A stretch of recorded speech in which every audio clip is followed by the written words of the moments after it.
جو نوجوان زنا کرتے ہیں انہیں پتہ ہونا چاہیے، حدیث پاک میں آتا ہے کہ جو زنا کرتا ہے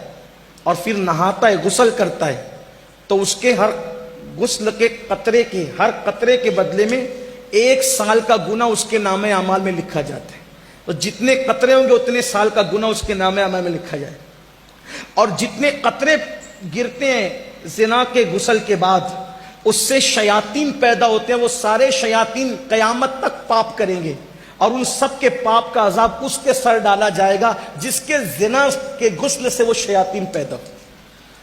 اور دوسری طرف حدیث پاک میں آتا ہے کہ جو نکاح کرتا ہے اور نکاح کرنے کے بعد جائز ملاقات بیوی سے کرتا ہے اور پھر غسل کرتا ہے، تو ہر قطرے کے بدلے میں 1 سال کی عبادت کا ثواب لکھا جاتا ہے، اور جتنے قطرے ہوتے ہیں ان کی تعداد کے برابر فرشتے پیدا کیے جاتے ہیں، اور قیامت تک وہ جتنی عبادت کریں گے اس سب کا صلہ اس کو ملے گا جس کے غسل کی قطرے کی تعداد کے برابر وہ فرشتے پیدا ہوئے۔ بہت سستا سودا ہے، اس لیے نکاح کرو، اور نکاح کی ضرورت ہے۔ میں اپنے بڑوں سے معافی مانگتے ہوئے کہوں، نکاح کی اگر ضرورت ہے، گھٹ گھٹ کے نہیں رہنا گھر میں، اپنے ماں باپ کے کان میں کہہ دینا میری شادی کر دو، یہ کوئی بری بات نہیں۔ چھپ کے زنا کرنے سے اچھا ہے، چھپ کے زنا کرنے سے اچھا ہے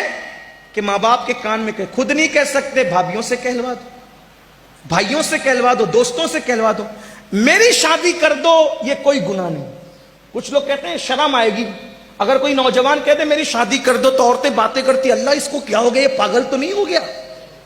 یہ ہمارے خاندان کی روایت تھی، اتنا بدبخت نکلا، اتنا مجرم نکلا، اتنا گندا نکلا، کہہ رہا میری شادی کر دو۔ میری بہن،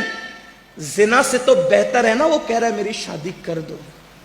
میں اپنے جوانوں کے ساتھ ہوں، میں تمہارے ساتھ، کہو اپنے ماں باپ سے، اور ماں باپ سے کہتا ہوں میرے بھائی اس سے پہلے کہ تیرے بچے تجھ سے کہے میری شادی کر دو، تجھے کر دینا چاہیے۔ ہاں،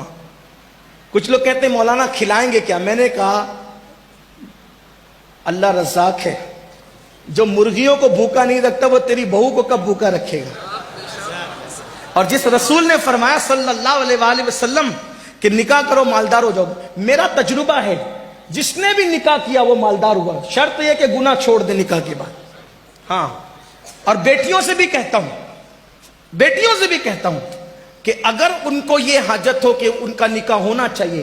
تو وہ کسی کا ہاتھ پکڑ کر بھاگنے کی بجائے وہ شرافت کے ساتھ اپنی ماں کے کان میں کہہ دے کہ میری شادی کر دیجیے، یہ بھی کوئی عیب نہیں، بیٹیوں کے لیے بھی عیب، کیونکہ جتنے حقوق بیٹوں کے اتنے حقوق بیٹیوں کے۔ جام نگر والوں یہ نہیں کہنا میں بگاڑنے کے لیے، واللہ کسی کا ہاتھ پکڑ کر بھاگنے سے تو